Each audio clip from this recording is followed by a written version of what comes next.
A hot and humid night on the lakeshore. The last long weekend of the summer. Thunder showers in the forecast. TFC is right in the middle of the Canadian National Exhibition. For Ryan Nelson out of Greensboro College and his Toronto FC. Andrew Wiedemann up top playing his 30th professional game tonight. The midfield features the likes of Bobby Convey and Jeremy Hall. Joe Bendick between the pipes. Of Duke University, Mr. Heaps will watch the likes of Matt Reese between the pipes. 281st game start tonight. Up top, Juan Aguadelo, his 40th game start. The forecast, as Lee Godfrey mentioned off the top of the show, somewhat iffy. It's been a beautiful, warm, sunny day. The clouds moved in about mid-afternoon, and we may very well see some thunder showers, or at the very least showers, at some point this evening. We expect they are not far off. Elmer, Egbusamonde, Russell, and Justin Braun start us off here this evening.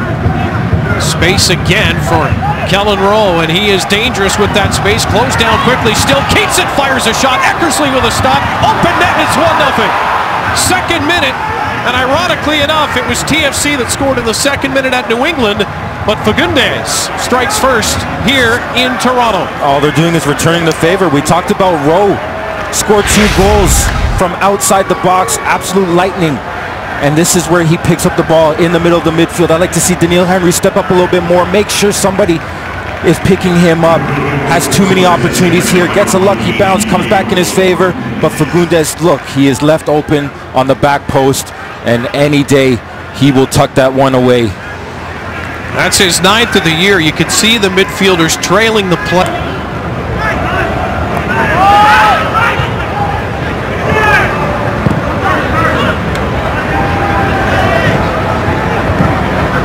One-touch ball movement here by New England. And again, a lot of space ahead of Tierney, and running in on the back of Eckersley. Nice drop for Fagundes. Far post, what a save made! Oh, Joe Bendick does it again. Superman's himself out to that far post to parry it away. And look at Bendick just screaming at his back line, and has every right to. The movement of New England is so unbelievable right now. The little back heel, Fagundes trying that curl to the back post, but Convey trying to find someone running into space, and there's just no options going forward. Lamb pops into space. Nice job and makes a turn on Caldwell. Now inside. There's a turn by Earnshaw. Fires it wide. That's the build-up we're talking about. Starts with Reggie Lamb popping into that space. And we talked about Reggie Lamb having probably his best game against DC, and he's showing that again. Nice little touch flick inside, but opening up room for himself. Earnshaw with another great turn there. Sure, he would have loved that one on his right foot, but he's just as good with his left. Finally got some options. Wiedemann can't work his way around Tierney, and the problem is they turn it over, and here comes Aguadelo. It's a one-man rush to this point. He'll try to hold it up. No, makes a move on Caldwell. And Daniil Henry gets enough of the 20-year-old without drawing the foul. There's Caldwell getting beat there by Aguadelo. Henry doing that. Shoo. Back to earlier this season, the Revolution had a 2-0 lead. It was after about 20 minutes or so out on the West Coast, but there was a red card in the 23rd minute. They wound up dropping the match 4-3 to the Whitecaps as that shot.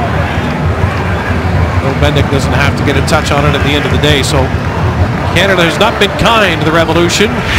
But we still look at that youngster Rowe. He's going to find that space. Look at that. After the 2 goals he scored last weekend against Philadelphia.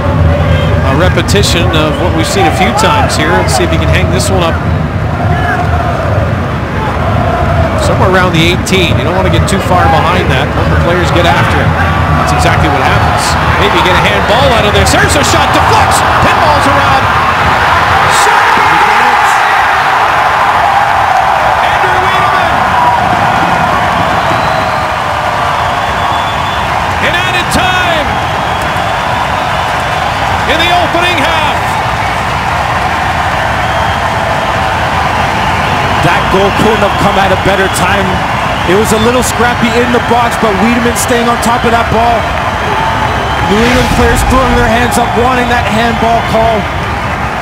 I actually did think it touched Caldwell's hands as they tried to clear the ball. But you keep playing until you hear that whistle. Toronto players staying lively. Wiedemann collecting that ball, quick turn. Reese having absolutely no chance of keeping that one out of net.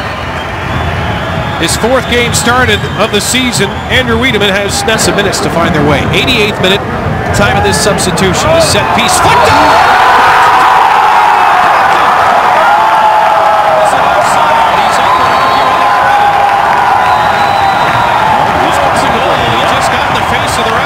For some reason, Caldwell puts Toronto in the lead in the 88th minute.